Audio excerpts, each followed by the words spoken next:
जब तक social media पर किसी घटना का वीडियो वायरल ना हो तब तक पुलिस कार्रवाई करने को तैयार नहीं होती।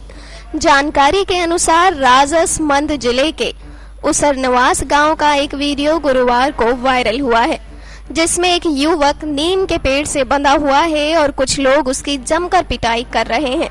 दरअसल मामला ये है कि पेड़ से बंधा हुआ युवक हेमंत का उसरवास की एक लड़की से प्रेम प्रसंग चल रहा था। जब इसकी भनक लड़की के घर वालों को लगी तो उन्होंने हेमंत को पकड़ लिया। घटना बुधवार की है, जब लड़की के परिजनों ने हेमंत को गांव के बीचों बीच स्थित नीम के पेड़ से बांध दिया। इसके बाद परिजनों ने करीब 1 घंटे तक हेमंत की जमकर पिटाई की। इसके बाद मौके पर पहुंची पुलिस ने हेमंत को बचाया और नाथद्वारा के अस्पताल में इलाज के लिए भर्ती कराया। पुलिस के अनुसार हेमंत अस्पताल से डर की वजह से भाग गया है। वहीं पुलिस पर आरोप है कि वह इस मामले को दबाने का प्रयास करती रही, लेकिन जब घटना का वीडियो वायरल हुआ तो पुलिस अब इस मामले में कार्यवाही करने की बात कर रही है। पुलिस अधिकारियों का कहना है कि हेमंत की तलाश की जा रही है।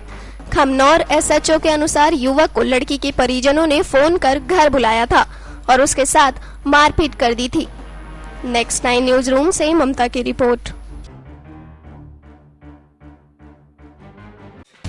Subscribe now to receive new updates, reviews and news.